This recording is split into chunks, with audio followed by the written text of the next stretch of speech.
ajjecha yookaan ammoo dhumaatii amaaraa jiran dhaadessuuni waa'ee walloo kan ammoo akka abaa'oo duuba jiru tokkottu dhiyeessuun shororkaan amantiitii fi sabirratti hundaa'e akka tahee tokko dubbii hafarsaa dhiyeessaa turan. Kan argitanii kan dhageettanii jirtan. Hiriira naannoo Amaarattuu qophaa'e ka qopheessee qaamii fedheeyyuu haa ta'uuti biltsiginnaan Amaaraa qopheesse abini qopheesse sila akka yaadattu ajjecha Amaaraa irratti dhaqqabuu balaaleffachuun ajjecha uummata nagayaa dhaabbachuu qabaa jiranii gaafii gaafachuun mootummaa irratti dhiibbaa godhuun sabu fiitii fi uummatu fiitii fi sagalee tahuun yaada tahuun akka yaada waan gaariidha. Akka yaadatti waan gaariidha. Warri naannoo Amaaraa bulchulleen uummata 100,000 hiriira bahee ajjeesuu dhabuun, hidhuu dhabuun, itti dhukaasuu dhabuun uummata kana irratti lola bananii akka baala harcaasuu dhabuun waan jajjabeeffamu waan eebbifamu. Biltsiginnaan Oromiyaa OPDOlleen cunduurii kan irra barattii jennee yaanna. Ammoo kaayoon hiriira kana ajjecha Amaaraa irratti geggeeffame jedhame. Yookaan ajjecha Amaaraa ka jedhame balaaleffachu immoo kaayoo bira qabaa wanni jedhame gaafatamuun barbaachisaadha. Gubbaa isaa yoo laallu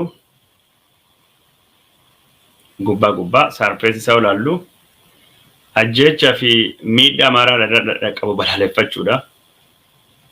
Keessi isaa eegi laallu iccitiin isaa dhossaan isaa fedhii aangootidha. Uummata Oromoo irratti waraan labsuudha. Uummata Oromoo tuffachuudha. Uummata Oromoo qaamaa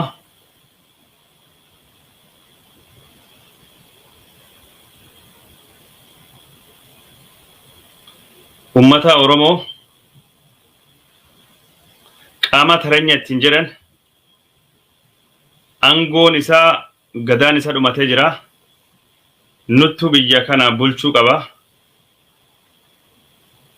Nuttu biyya kanaan deemuu qaba ka jedhu aangoo irraa fudhachuu fi fedhii warri qabu argaa jirra.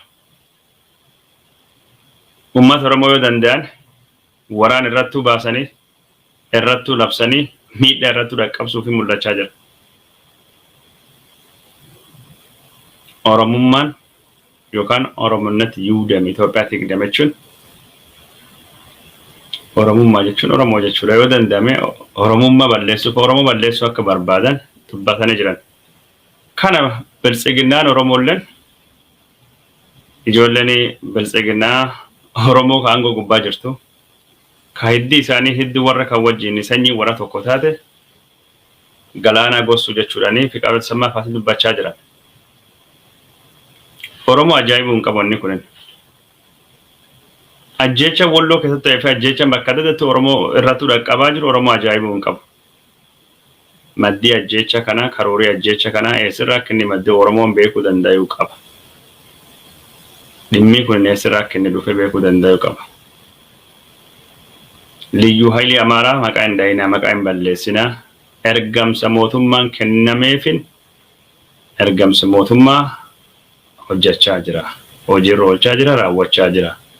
Jechuun paarlaamaa keessa akka nutti hime Abiy Ahmediitidha. Gaaf ilmaan walloo paarlaamaa keessatti Liyyuu Haayiliin Amaaraa nu ijjeesaa jettee dubbatti.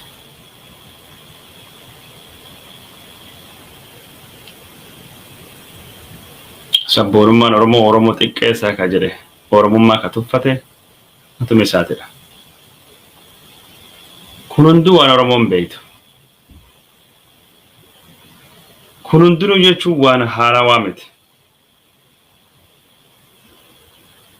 Sabboonummaa Oromoo irrattuu duulii banama.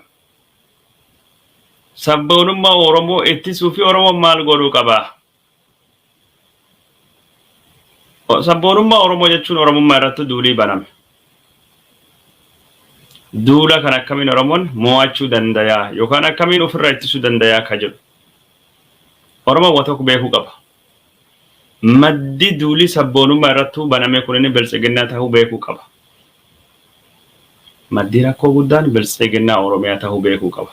Ka Oromoo tuffachiise, ka Oromoo xiqqeesse, ka Oromoo saalfachiise, ka Oromoo cabse. Maddi isa biltsiginnaa ta'uu danda'uu qaba. Sani beekamuu qaba. Biltsiginnaa irraa falin eeginaa. Biltsiginnaa irraa falin eeginaa. Dhugaa biltsiginnaa Amaaraatii fi biltsiginnaa Oromoo jidduu dorgommii aangoo argaa jirra. Anattu mataa irra taa'ee saamaa jedha. Waldhaba kaayoo hin qaban. Waldhaba yaadaa hin qaban. Gara Itoophiyaa irrattu waan Itoophiyaa irratti jirtu kalee irratti walii galan. Saamicha eenyutu achi taa'ee piroojeektii Amaaraa bakkaan baasuu danda'a irrattu. Amaarii jalqaba durii karaa harka laf jalaatiin Abiyyi akka meeshaa itti fayyadamnee Abiyyiin waan feen argannaa jechaa turan. Ammaan tan maaliif isaan goona? Nuumattuu waan kan qabate godhachuu danda'a. Nuumattuu ariifachiifata. Waan jedhu irratti wal dhabuutu jiran. Malee kaayoo irratti wal dhabaa hin jiran. Oromummaa balleessuu irratti walii galan. Sabaa fi sablammii diiguu irratti walii galan. Itoophiyaa miliikii dhaabuu irratti walii galan. Heera kan diiguu irratti walii galan. Federeeshinii balleessuu irratti walii galan. Kan Oromoon jal sararee beeka. Waan Oromummaa balleessuu ka warri irratti walii galu kana. Akkamiin Oromummaa dandamannaa ka jedhu irrattu ammoo Oromoon ejjannoo qabaachuu danda'a. Oromummaa jechuun faaya jennee namni Feesbuukii gubbaatti wayaa aadaa Oromoo ka godhatan hedduu poost godhaa jirtan. Oromummaan qarmaadhaan, Oromummaan wayaa aadaa ka huccuu qabu, irreechanii, sirbaanii, Oromummaan kallacha abbaa gadaatiin maraatoonota warra fiiganii, Oromummaan jechuun warra Itoophiyaa keessaa maqaa gootota kaasuudhaan ibsaa jirtan. Kun hundinuu waa takkaa miti. Oromummaan jechuun wayaa aadaa uffatee namni hundinuyyuu huccuu aadaa uffateen footoo ka'ee gadhiisaa jira. Oromummaan kana jechaa jira. Oromummaan miidhagummaa, Oromummaan faashinii jennee baasaa jira. Kanaa miti wanni ta'uu deemu. Kunayyee waan takka haa ta'uti. Garuu wanni Oromoon itti yaaduu qabdu. Yoo warri Oromummaa balleessinaa jedhanii dhaadatan.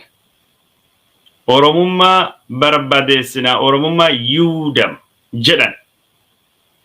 Nu ammoo Oromummaa yuudam warri jedhu san piroojeektii warra ka Itoophiyaa dullatti isan ijaaruu kan akkamiin diignadha. Sirri nafxanyaa yuudam jennee akkamiin qabataman waan kan diiguu dandeenya. Ka jedhu irratti hundaa'uu danda'u qaba. Deebin Oromummaa yuudamiif tahuu qabu ka Oromoon kennuu qabu wayaa aadaa uffachuu miti. Deebin warraaf Oromoon kennu Oromummaan bareedina jettee dubartiin qarmaan footoo kaatee Feesbuukii gubbaatti jaalmarroo uffattee yookaan Jawaar Mohammadii yookaan Nadhii Gammadaa uffachuuni yookaan Abaawoo Kafaawoo uffachuuni Mararaa uffachuuni Abbaa Gadaa wajjin footoo kaanii irreechirratti footoo kaanii gadhiisuun sanii miti. Oromummaan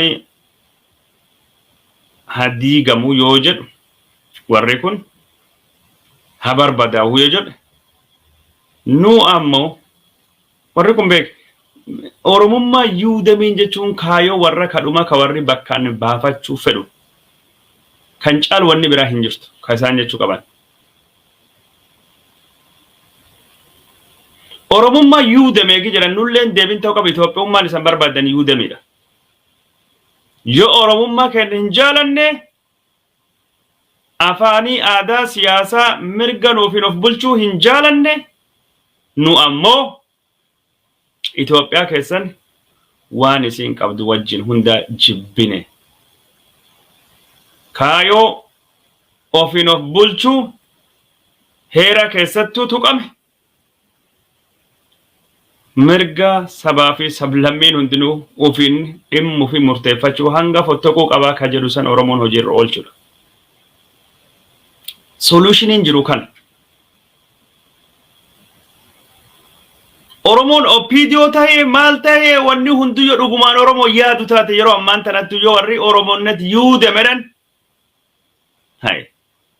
Ati wanni atin jechuun ambaasaaddara Itoophiyaa eegduu Itoophiyaa taatuuf hin jirtu.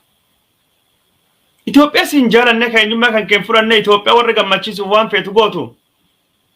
Ka eenyummaa kan keetii kabaja hin qabne yuude Oromummaan jettu Itoophiyaa gosuuni wanni ati situuf wanni ati eegduuf hin jiru. Oromummaa yuude mechaa opiidiyoo wanni ishiin haasoftu abbaatiin kun dildhuun kun Oromootu Itoophiyaa jaaree goobanaattu maal godhee jinniittu sheexaan godhee maalittu akkas tahee seenaa Oromoon ijaarmainsi Itoophiyaa keessattuu qabuu jedhanii workshooppii caffee Oromiyaa qopheessaa jiran. Abin ibsi baase hoggansi naannoo Amaaraa ibsi baase hayyoonni Amaaraa ibsa afaan tokkoon baase Oromummaa wajjin waraan keessa jirra mootummaa waraan irrattuu bane Oromoon Amaaraa bulchuu fi dandeettiin qabu godini Oromiyaa kana diigamu jecha binar televizyinii isattuu yaadinni dhiyeessu. Yaadii finxaaleeyyii namaarii dhiyeessanii jedhan yaada uummata Amaaraa bakka bu'u miti sun Amaarii gabaa dubbatuuti atin dubbattuuf yoo bilchiginna. Ati waan Oromoon barbaadu gaafii Oromoo akkaataa ittiin deebisu dubbachuu qabdi yoo dhugumaan Oromoo taate. Oromummaan hadiigamuuti Oromummaa yuudame gaafii jedhsunii fi deebii warra sanii fi saniin wal madaalu gitu deebisuu qabda. Siyaasan Itoophiyaa ammaan duuba hammaachaa deema. Kan caala boorahuu deema. Yoo warri deeme dhiibbate gara mirgattuu cillaanfatee fiixee mirgaatiin bahe.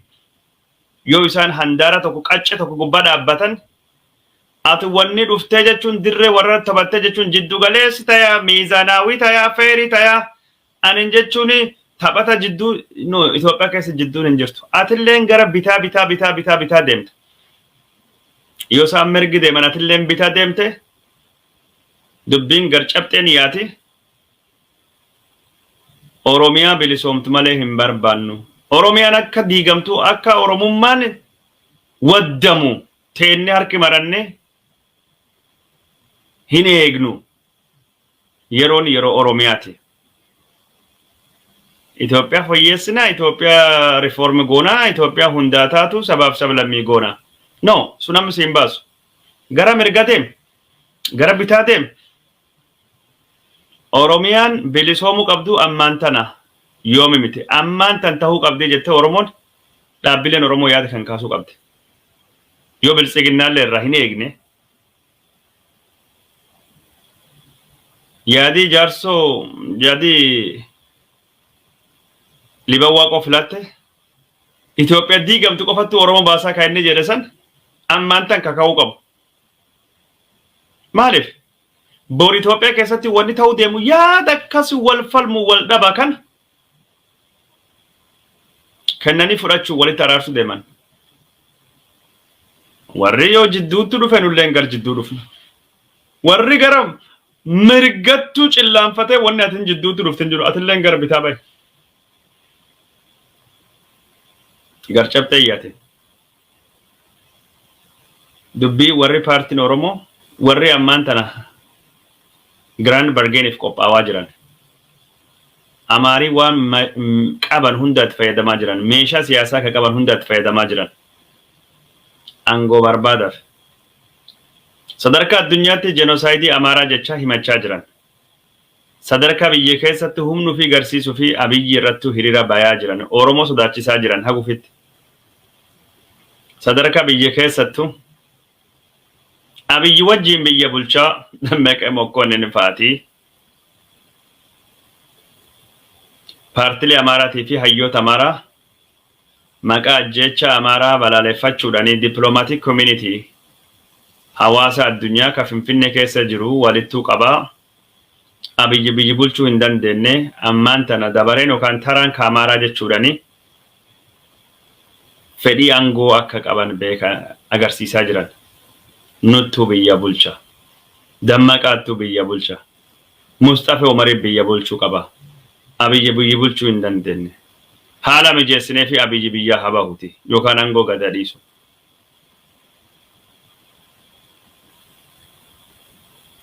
Aangoon warra amaaraa du'eef amaaraa ijjeefame jedhamuuf dubbachuu osoo hin taane amaarii du'ee ka jedhame yaadamu kanattu fayyadamuudhaan Itoophiyaa gara aangootti dhufuudha. Erkaabii aangootti dhufuudha.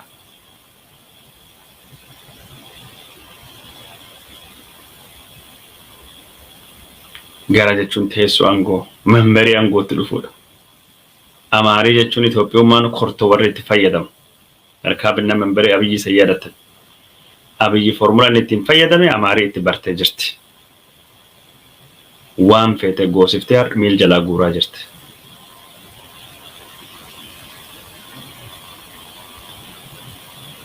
Duuba kan hunda argaa jirra. Oromoon kanaaf mal dhawachuu danda'uu qaba. Yoo isaan gara bitaa deeman yookaan gara mirga deeman nu gara bitaa deemuu qaba. Oromiyaa beelisoomte qofa dubbachuudha. Ammatti gara cabxeen dubbiin hayaatu. Waan biltsiginnaan haasoftu maaliin haasoftu filannoo dimokiraasii maalii waan jedhu dhiisa ofirraa. Sun Oromoo hin baastu. Oromoo hin baastu. Hin baastaa lugos kana keessatti. Nu wabii Itoophiyaa ruttu jaaree jaagamaan akkas godhee gobanan akkas godhee sheexanni akkas godhee maalii taanee sabaaf sablammiin nu abdattii nu hundee Itoophiyaatti garan buqqana. Buqqaate buqqaa baate ammaan booda Itoophiyaan kun nu hin taatedha haala ammaan tan deemaa jirtu. Hejjannoon paartilee Oromoo kana irratti qulqullaa'uu qabdi. Warra fintaaleejii maalii amaaraa balaaleffachuu maalii abin miti hundattuu akkas yaadaa jira. Hayyoonni siyaasaa warra hundinuyyuu madda takkirra yaadii warra dhufaa jira. Kaabii Ahmedii dabalate. Kana wanni Oromoon beekuu qabu.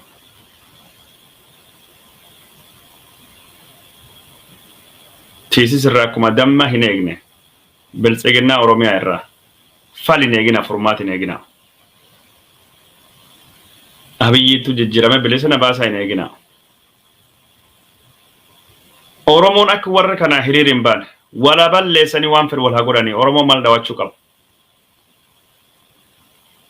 Maal dhawachuu qabu.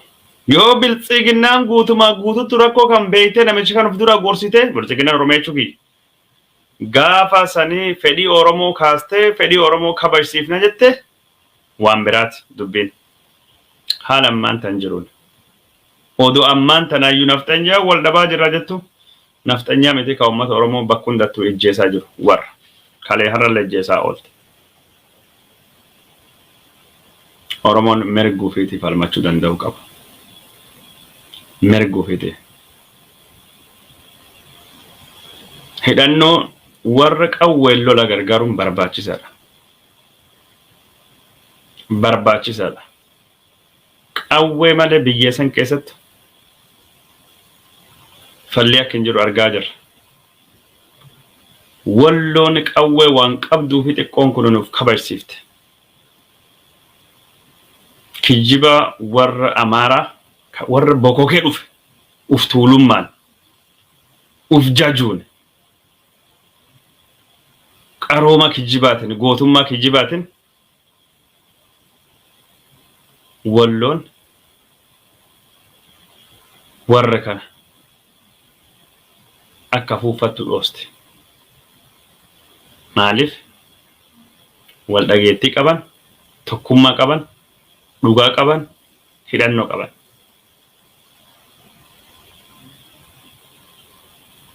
Oromoon hundinuyyuu akka walloo kanatti hidhachuu deemuu danda'a. Akkas ta'uu qaba. Oromummaan abadu jechuun fedhii warri kana yoo danda'an waan gosa Tigraay keessatti uummata Tigraay irratti godhaa jiran kan ammaan tan ofii godhuu fedhan. Durii Abiyyiitti nu godhaa jiranii ammaan tan nutti godhaa nuttu godhachuu qabaachaa jiran. Itoophiyaa Minilikii fi Itoophiyaan naftanyaa kan ammaan tan deebisuu barbaadan. Kan Oromoon hayyamuu hin qabu. Kan Oromoon jedhe taa'ee ilaaluu hin qabu. Oromoon hidhachuu qaba. Warra hidhate gargaaruu qaba. Woboo gargaaruu qaba. Maaliif? Itoophiyaan walama. Okolee didduu okkotee hin diddu. Qabsoo karaa nagaa diddee Jawaar Mohammad gaafiiti. Hamza Boorana gaafiiti. Baqqalaa Garbaa gaafiiti. Abdii Raggaasaa gaafiiti. Lammii Beenyaa gaafiiti. Itoophiyaan karaa nagaa balbaletti cuftee gaafa baa'uuf kafaa'oo filannoo keessa baasti. Itoophiyaan karaa na baasaa. Abiyyi Faati yoo humnaan dhuftanii aangoo nurraa fudhattan malee Itoophiyaatti farsi midhaan Itoophiyaa sun humnaan diiganii agarsiisuun dirqama. Humnaan Itoophiyaa sun dura dhaabbatanii cabsuu akka danda'an mirguu fi akka qabsaa'uu danda'an agarsiisuun yeroon isii ammaan tana. Ammaan tana. Itoophiyaa sun qabsooftee akka mirgi kan keessattuu kabajsiisuu dandeettu mul'isuun ammaan tana. Itoophiyaa atfarsim Itoophiyaa maali diiganii agarsiisudha. Kanaafi Oromoon bakka hundattuu hidhachuu, ijaaramuu, qabsaa'uu, mirguu fi lolachuun dirqama. Warri lolatu, warri qabsaa'uu gargaaruun bira dhaabbachuun dirqama. Dirqama. Itoophiyaattu balbala karaa nagayaa hundaa cufuudhanii filannoo ummatii Oromoo qabu hundaa cufuudhanii ummatii Oromoo gara humnaan hidhannoon mirga ofii falmachuu ittifachuu akka deemu godha. Badii dhaqqabu hundaaf iyyuu itti gaafatamaan mootummaadha. Mirgi ofiin of ittisu mirga uumamaan argattu malee mirga mootummaan sii kennu miti. Mirga jechuun ati mootummaa kadhattee heera keessattu naa jira jechuu miti. Uf ittisuun mirga uumamaati. Kan namaatiif ka bineensaa. Ka bineensi qofa miti mukilleen uf ittisaa. Wanni uf hin ittisne hin jiru.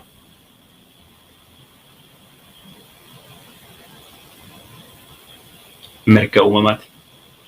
Kanaaf Oromoon uf ittisuu fi qophaa'uu danda'uu qaba. Kana kan dubbadhu. Kana kan jal sarare dubbadhu. Itoophiyaan biyya si ijjeestu biyya si saamtu biyya akkasii keessatti wanni ati karaa nagaa qofettuuf hin jiru. Karaan nagayaalleen karaa ni qabsoolleen ka hidhannoo cuftuu Oromoon baasuu jabaanne itti hojjedha. Kana. Paartileen siyaasaa Oromoo hunduu ka filannoo keessaa baate uummata Oromoo mormiif falmiif qopheessuu fi qophaa'udha. Yoo biltsiginnaan Amaaraa Abinii fi hiriira hayyamte kafaa of abaa'u wanni isaan harka maratanii ta'aniif hin jiran qeerroo fi qarree fi yaamicha dhiyeessuudha. Uummata Oromoo bal'aatiif Walloo firiir bahuudha. Wallaggaa firiir bahuudha. Oduu qofa odeessuu miti Oromoon biyyi keessattuu biyyi alattuu. An biltsiginnaan jijjiiramtee jedhee hin yaadu. Sila waldhabii biltsiginnaa Amaaraatii fi waldhabni biltsiginnaa Oromoo adoo sila ka dhugaa taate waa tokko Oromoon carraa keessa buufattee jedhee yaada. Odoo biltsiginnaan Oromoo waldhaba kana hubattee beektee baala dhufaa jirtu hubatte. Warri rumichi garaa kun waraabeyyiin obolaan kun san hubachuu fi qalbii sammuu hin qabdu. Sila sana doo hubatte. Waraana keessatti fi kaala ka Oromoo irratti baname Oromoon tokkummaa isaa ka keessoo jabeessuudhaan maan isaa nagaa gorachuudhaan tokkummaa ofii keessa jabeeffatee jennaan alirra wanni dhufu ka Oromoo mo'atta akka hin jiru. Abiy Ahmed warraaf jech Jawaar hidhee warraaf jech Baqqalaa hidhee warraaf jech Hamza hidhee warraaf jech Abdii Raggaasaa warraaf jecha Lammii Beenyaa warraaf jecha Koloneel Gammachuu Ayyaanaa hidhe. Nama kumaatama hidhe warri gammachiisuuf jecha OMN cufe. Warraaf jecha abaa ofii kafaa filannoo keessa dhiibee Daani'eel Kibratiitii fi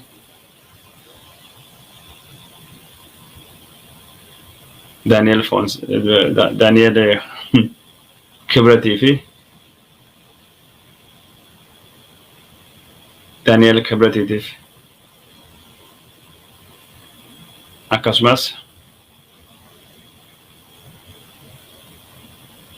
Biraanuu Naggaa bakki isaanii hin malle kenneef.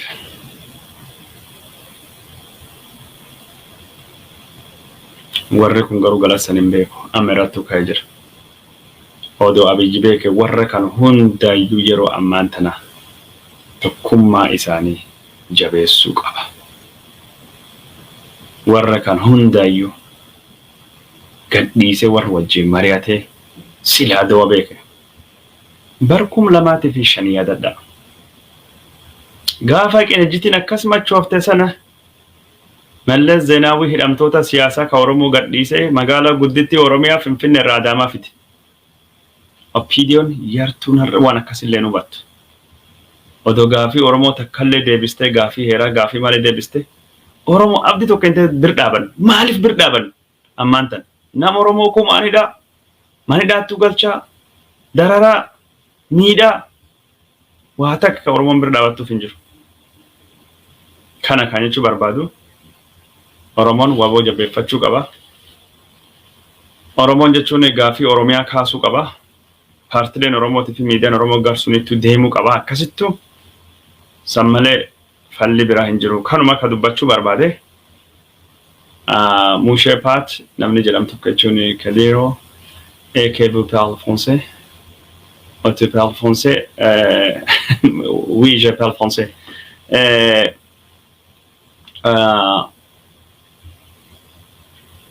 Suneegi jedhen dubattu eegii jedhen dubattu waa takka lama jechuun dubbachuu barbaada. Waan biraa Minnesota warri jirtani jimaata kana Friday April 23 tallaalli coronavirus Moderna kennaa jirra. Lakkoofsi bilbila asirratti maxxansee jira. 6 takka 3 4 takka duwwaa 699 baallama qabadhaa isiniin jenna. Baallama qabadhaa namni umri 18 olii hundinuu tallaalli kan argachuu danda'a. Belisa tallaalliin kun jimaata kana saa 12 akka sa'aatii 5 jidduutti kennama. Waldaa hawaasa Oromootii fi Ramzii Kaawunii fi akkasumas masjida Oromoo ka Toohid ka Sempooli jirutti waliin kennaa jira. Karaa sunini akkasittuu adeemnuti jechuu barbaada. Baallama sanii akka qabattanii asumaanii isinittuu barbaada. Mariin tallaalli coronavirusii irratti godhuu fi carraaqne guyyaa biraatti dabarsinee jirra. Suni ni dhiyeessina. Kaan Oromoon biyya alaa jirtanii hin callisina irraa finaa. Amaarii jechuun warri Amaaraa ka biyya alaa jiru aangootti bahuu fi himata soban irratti himachaa jiran. Genosaayidii Amaaraattu tahee jira maaliitu tahee jira jechuudha. Oromoon akka biyyi bulchuu hin dandeenye biyyiin bulchine godhuun namicha gowwaa kenna. Sabiyyi kennu wajjin maqaa nu balleessuun aangootti dhufuu barbaadan. Oromoon biyya alaa jirtanii hiriiraa fi qophaa'uu qabna. Hiriira bahuu danda'uu qabna. Oromoon filannoo kijibaa filannoo dharaa Abiy Ahmedii ka Abbaa Irrummaa kukuuluu irra waa takkin eegina. Filannoon kun inni Abiy Ahmedii filamee jennaan murtii du'aa Oromoo irrattu sabboonummaa Oromoo irratti dabarsuudha. Filannoon kun inni Abiy Ahmedii milkaa'ee kanaan geggeeffame jennaan Oromummaa yuudame ka jedhe ka Amaarii gaafate kan Abiy Ahmediitu diiguu deema Oromummaa sabboonummaan Oromoo xiqqeesse. Daa'imni waggaa 10 ka har'a Itoophiyaa keessa jiru ka Oromiyaa ka Afar ka Benishangul ka Tigraay ka Amaaraa ka Somaalee ka Hararii ka Gambeellaa Benishangulii saben beeku Itoophiyaa malee jedhe dhiyoo kan dubbatee jira. Kaayyoon isa sun akka taate dubbatee jira. Kana beekaa jabaadhaa tokkummaan kayaa kan isin jechuu barbaada waan daawwattan hordoftanii fi hedduu isin galateeffadhaa nagaan oola nagaan nu bula.